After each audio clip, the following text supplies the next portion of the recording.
Students, हम लोगों ने लास्ट क्लास में क्लास 11th बायोलॉजी का चैप्टर बायोलॉजिकल क्लासिफिकेशन जिसमें किंगडम प्रोटिस्टा के बारे में हम लोगों ने पढ़ा था, उसके टाइप्स के बारे में हम लोगों ने पढ़ा था, जैसे कि chrysophytes, dinoflagellate, slime mould, euglenoids. उसका ही एक और टाइप है जो आज की वीडियो में हम लोग कंप्लीट करेंगे। इसके अलावा आज की क्लास में जो हम पढ़ने जा रहे हैं वो है किंगडम फंजाई और उसकी क्लासेस। देन उसके बाद हम लोग किंगडम प्लांटी के बारे में डिस्कस करेंगे।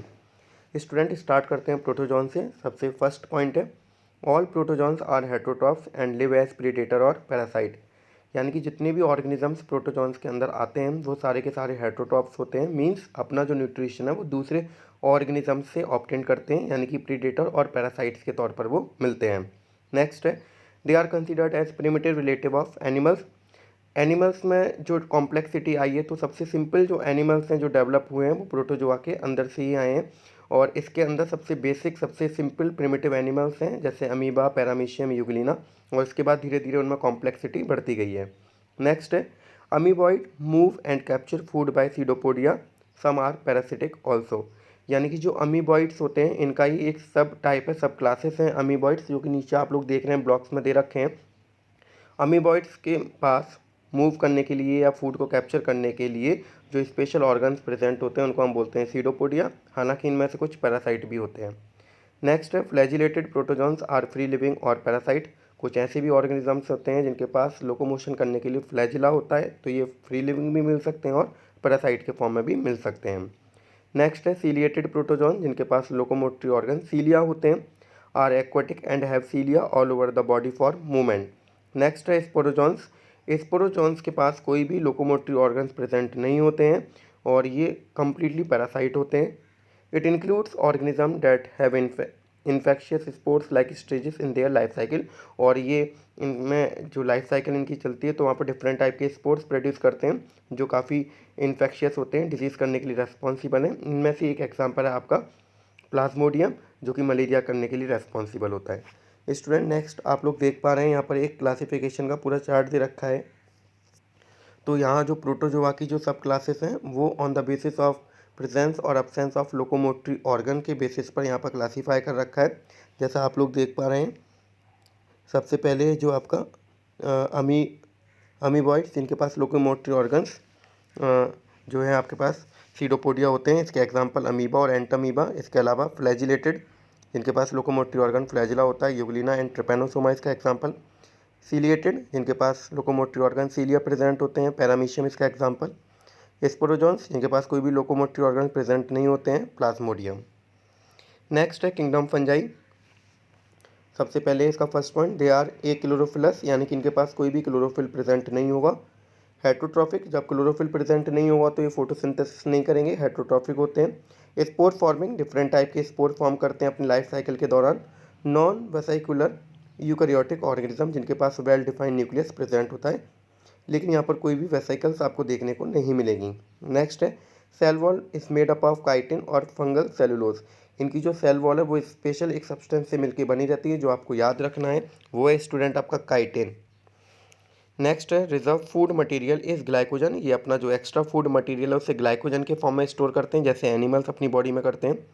नेक्स्ट है mode of nutrition. Mode of nutrition, ये खाना कैसे ऑब्टेन कर सकते हैं, सैप्रोफिटिक, डेड और डिकिंग ऑर्गेनिज्म से भी ले सकते हैं, पैरासाइट्स दूसरों की बॉडी पर भी मिल सकते हैं, और सिम्बायोटिक। सिम्बायोटिक एक रिलेशनशिप है जिसमें दो ऑर्गेनिज्म एक दूसरे के फ़ायदे के लिए साथ में एक एसोसिएशन बनाते हैं जिससे दोनों को ही बेनिफिट होता है। आप लोगों ने छोटी क्लासेस में लाइकेन पढ़ा होगा, एल्गी और फंजाई का सिम्बायोटिक एसोसिएशन है।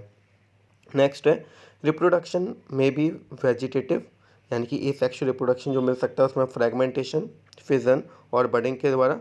और इसके अलावा कुछ स्पोर्स भी बना सकते हैं जैसे कोनेडिया, स्पोरेंजियो स्पोर और जू स्पोर, जिसमें से कि जू स्पोर जो होते हैं वो मोटाइल स्पोर होते हैं जो मूव कर सकते हैं। और सेक्सुअल रिप्रोडक्शन बाय ऊ स्पोर, एस्कोस्पोर और बेसिडियो स्पोर। अगर सेक्सुअल रिप्रोडक्शन मिलेगा तो यहाँ पर ये भी स्पोर बनाते हैं जैसे कि ऊ स्पोर, एस्कोस्पोर और बेसिडियो स्पोर हमें मिलेंगे। नेक्स्ट है sexual cycle involve the following steps. इनकी जो सेक्सुअल साइकिल है उसमें कुछ स्टेप्स हैं जो आपको पता होना।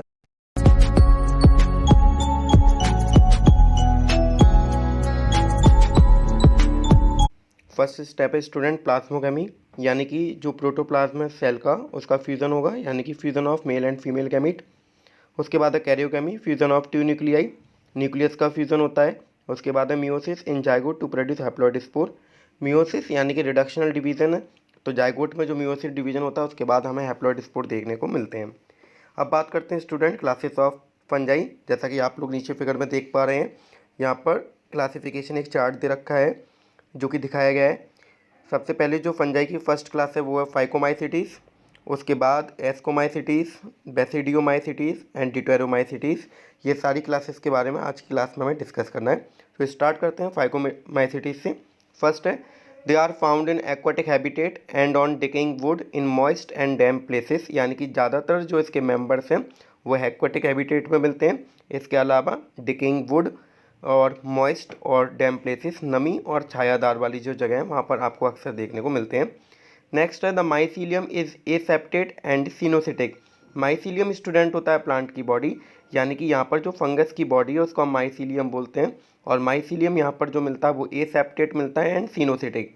ये एसेप्टेड और सिनोसिटिक का मतलब क्या है कि यहाँ पर स्टूडेंट न्यूक्लियस का तो डिवीजन हो जाता है लेकिन साइटोप्लाज्म का डिवीजन नहीं हो पाता है। नेक्स्ट है एसेक्सुअल रिप्रोडक्शन बाय जू स्पोर। एसेक्सुअल रिप्रोडक्शन करने के लिए जू स्पोर हैं जो कि मोटाइल होते हैं, और बाय ए प्लेनोस्पोर जो कि नॉन मोटाइल होते हैं। एग्जाम्पल हैं इसके म्यूकर, राइजोपस, एल्बिगो, ये सारे इसके एग्जाम्पल हैं। फाइकोमाइसिटीज़ को कॉमनली हम लोग एग फंजाई के नाम से भी जानते हैं। नेक्स्ट है एस्कोमाइसिटीज़ जिसको हम सैक फंजाई भी बोल सकते हैं।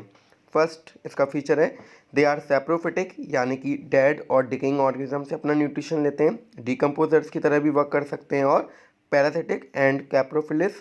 कैप्रोफिलिस का मतलब होता है डंक पर भी ये ग्रो हो सकते हैं। Next student mycelium and branch and septate and asexual spore are conidia. यहाँ जो माइसीलियम मिलेगा वो ब्रांच भी मिलेगा और सेप्टेट यानी कि न्यूक्लियस और साइटोप्लाज्म का दोनों का बंटवारा हो जाता है। एसेक्सुअल जो स्पोर बनाते हैं वो कोनेडिया के द्वारा ये परफॉर्म करते हैं। नेक्स्ट है sexual spore are called ascospores. ये जो अपने सेक्सुअल स्पोर बनाते हैं जिनको हम एस्कोस्पोर्स के नाम से भी जानते हैं, और एक जो पर्टिकुलर स्ट्रक्चर के अंदर बनाते हैं उस स्ट्रक्चर को हम बोलते हैं एस्कोकार्प, जिसके अंदर ये स्पोर फिल्ड रहते हैं। एग्जाम्पल है इसके न्यूरोस्पोरा, जिसको हम स्टडी करने के पर्पज़ से भी हम यूज़ कर सकते हैं, एस्परजिलस, क्लेविसेप्स, ये सारे इसके एग्जाम्पल हैं। नेक्स्ट है बेसिडियोमाइसिटीज जिसको हम कॉमनली क्लब फंजाई के नाम से भी जानते हैं student. The mycelium is branch and septate, यहाँ पर भी जो माइसीलियम मिलेगा वो ब्रांच और सेप्टेड होगा। नेक्स्ट है vegetative reproduction is bye fragmentation, यानी कि यहाँ पर जो वेजिटेटिव रिप्रोडक्शन होगा वो केवल फ्रैगमेंटेशन के द्वारा होगा, यहाँ पर कोई भी एसेक्सुअल स्पोर्ट्स देखने को नहीं मिलते हैं। Sexual reproduction is by two vegetative और somatic cells forming basidium. Sexual reproduction करने के लिए यहाँ पर सोमेटिक सेल्स आपस में फ्यूज़ करते हैं जिनको हम बेसिडियम भी बोल सकते हैं। नेक्स्ट है basidiospores are produced in basidium by developing a fruiting body called basidiocarp. जो बेसिडियम इनके जो स्पोर्स होते हैं जिस स्ट्रक्चर के अंदर बनते हैं उस स्ट्रक्चर को हम बेसिडियोकार्प बोलते हैं। एग्जाम्पल हैं एगेरिकस, अस्ट्रिलागो और पक्शिनिया। नेक्स्ट स्टूडेंट ड्यूटेरोमाइसिटीज जिसको हम फंजाई इम्परफेक्ट भी बोल सकते हैं, क्योंकि यहाँ पर केवल एसेक्सुअल रिप्रोडक्शन होता है, सेक्सुअल रिप्रोडक्शन नहीं होता है। अभी हमें इसके बारे में नहीं पता है कि सेक्सुअल रिप्रोडक्शन परफॉर्म करते भी या नहीं करते हैं, लेकिन जब भी हमें इसके बारे में पता चलेगा तो इसकी जो मेंबर्स हैं वो इससे पुराने वाली जो क्लासेस हैं फाइकोमाइसिटीज़, एस्कोमाइसिटीज़ और बेसिडियोमाइसिटीज़ उसमें हम मूव करा देंगे। फर्स्ट है only vegetative and asexual phases is known, mycelium is septate and branch, some members are saprophyte और parasites, example Alternaria, Trichoderma and Colletotrichum. Next student बात करें किंगडम प्लांटी। यहाँ पर थोड़ा सा आपको इंट्रोडक्शन इसका पढ़ना है क्योंकि नेक्स्ट जो चैप्टर है वो किंगडम प्लांटी है जिसे हम डिटेल में स्टडी करेंगे। फर्स्ट है यूकैरियोटिक, यानी कि वेल डिफाइंड न्यूक्लियस होता है, क्लोरोफिल बियरिंग ऑर्गेनिज्म। इनके पास आपको एक स्पेशल पिगमेंट मिलता है क्लोरोफिल जो कि फोटोसिंथेसिस के लिए कंपलसरी है। नेक्स्ट है life cycle is divided into diploid, saprophytic and haploid, gametophytic, यानी कि यहाँ पर जो इनकी लाइफ साइकिल है उसमें दोनों फेजेस आपको देखने को मिलेंगे। जब स्पोर बनाते हैं तो डिप्लॉयड यानी कि पेयर में क्रोमोसोम नंबर मिलेंगे, और गैमेटोफिटिक जिसमें ये गैमिट्स अपने बनाते हैं जिसमें हैप्लॉयड नंबर ऑफ क्रोमोसोम्स मिलते हैं, तो दोनों ही फेज़ यहाँ पर हमें देखने को मिलेंगे। नेक्स्ट है किंगडम प्लांटी इंक्लूड, इनका जो डिवीजन हुआ है सबसे पहले algae, then bryophytes, pteridophytes, gymnosperm और एंजियोस्पर्म, इनके बारे में हमें पढ़ना है, वो हम लोग नेक्स्ट चैप्टर में पढ़ेंगे।